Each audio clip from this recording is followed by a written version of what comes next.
Robert White here to share some ideas potentially useful to leaders. People in social situations have asked me, what do mentors actually do? And my response is, I am an interruption. I interrupt patterns and communicate insight into attitudes, habits, and behaviors. You can learn more at therobertwhite.com. Hopefully this brief talk will be a valuable interruption for you. Hello, I'm Robert White. Recently I was going through some feedback about work that I had done with executives, and one of the things I noticed is they all referenced experience.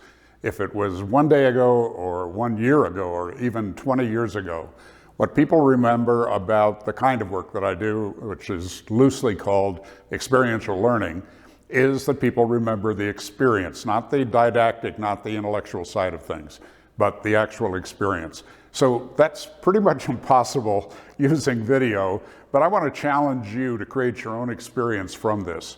My main function in working with people is to be an interruption. I mean, if you're basically the same attitudes, habits, and behaviors after spending some time with me, whether in an executive coaching role or in a team training role, if you're the same, then I really haven't done my job or you haven't done yours.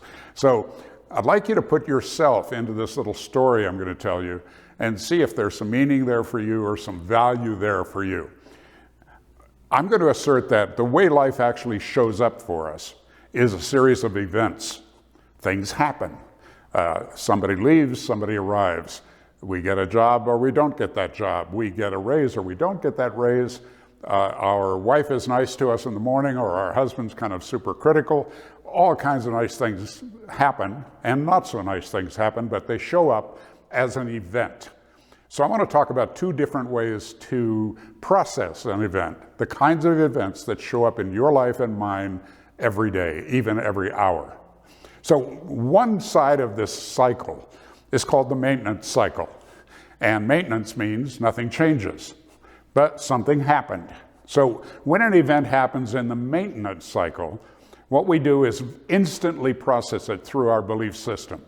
And many experts say that about 95% of our beliefs are unconscious. Now, we have beliefs about everything. We have beliefs about men, about women, about work, about money, about politics, about our kids and how to raise them. We have beliefs about everything. They are shortcuts. We don't have to think through everything. We've kind of already decided about a lot of stuff. But a lot of those beliefs come, according to the experts, before we're 8 years old. And they are buried in our unconscious, but they still affect us. If you wonder why you do some things repeatedly that don't make any sense, it's because there's some underlying belief that might be dysfunctional for you. So when you do that, when you function through your beliefs, and 95% of them are unconscious, the most common next step is you react. And reaction, I mean, just the word itself, you know that it doesn't work very well. And what that leads to are generally bad results. So that's the maintenance cycle, and that's the one many of us are trapped in. And let me give you an example. I have a daughter that I love very much. Actually, I have 3 daughters I love very much, but one of them particularly, I mean, I delivered her. I spent 6 months getting ready, learning how to deliver a baby. I mean, I caught her, I clamped the cord, I cut the cord, I cleaned her up, I did all those things. I don't know if it's for that reason or maybe some other reasons, but I'm particularly close to that daughter. And she hasn't spoken to me for almost 2 years. You curious about that? It's something that hurts my heart. It's something that's with me every day. But what happened is that in a family vacation, in front of our entire family, she was openly critical of me.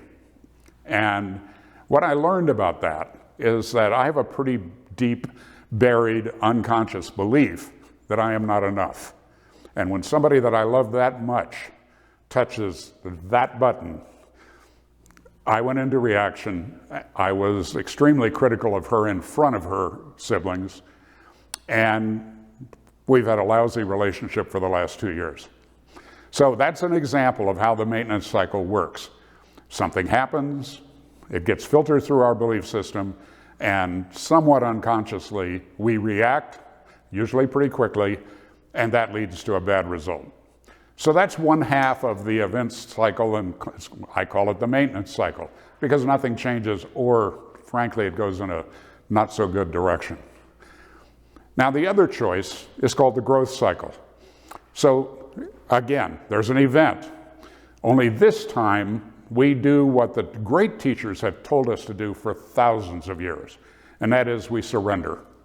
We accept what happened. After all, it's in the past. In that instant, it's in the past. So there's nothing you can do about it. And when I was a young man, there was a famous book called Be Here Now. That pretty much captures it. The goal for us as adults, if we want to be more effective, if we want to be in a growth cycle, is to get into a state of now, to be here now, to accept, to surrender. My friend, the late John Denver, wrote a beautiful song about it called Sweet, Sweet Surrender. That doesn't mean it's easy, but it's pretty simple. If you do that, you get an opportunity. And the opportunity is to take a look at your vision for that person or that environment or that situation. What is it that you want to see going into the future with that person, or going into the future in that job, or going into the future with your kid's soccer team? What are your feelings about it, and what's your vision? When you filter that event through your vision instead of through your belief system, it opens up one of the greatest opportunities that we as human beings have, and that is to be creative. Because now we can start taking a look at different alternatives and how we're going to react. So let's go back to daughter Allie and my current situation. If I would have been more awake, I mean, I teach this stuff, so this is pretty embarrassing, right? If I would have been more awake, I would have taken a deep breath. I would have accepted that she said that, and what's my vision for my relationship with Allie? You know, that's pretty easy to answer, right? It's warm, it's loving, it's inclusive, it's accepting, it's supportive, right? Once I have that vision in my mind, then I could be creative.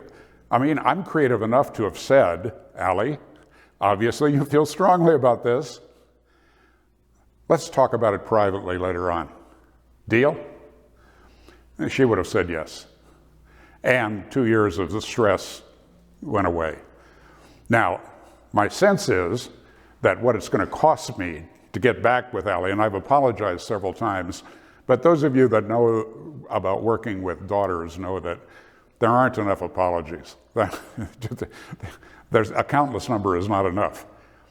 I figure it's going to cost me a trip to London, because that's where her boyfriend is living, and it's going to cost me a shopping trip at some high-end fashion store, and another apology, and maybe a hug or two. And I'm working on that. But that's the growth cycle, and that's a choice that we have in any given moment, that when these events happen in our lives, that we can choose the outcome simply by following a better process, and that is to accept, to surrender, to be here now, to realize that you cannot change the past, and then look at that situation and that person through your vision.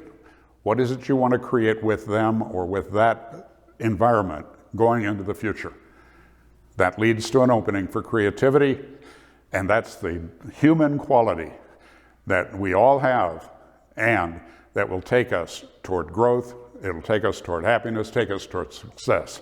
It's been great being with you. I hope that we were of some value today. The game for me is relationships, which require connection. So let's connect. The best way is to identify an issue, something that's captured your thoughts and concerns. And perhaps I could share some useful ideas in a 30-minute confidential chat. You can compare our calendars and book a no-obligation meeting at therobertwhite.com. You'll also find ways there to connect to my writing, speaking, and free weekly reminders. For now, have an extraordinary day, and I look forward to connecting soon.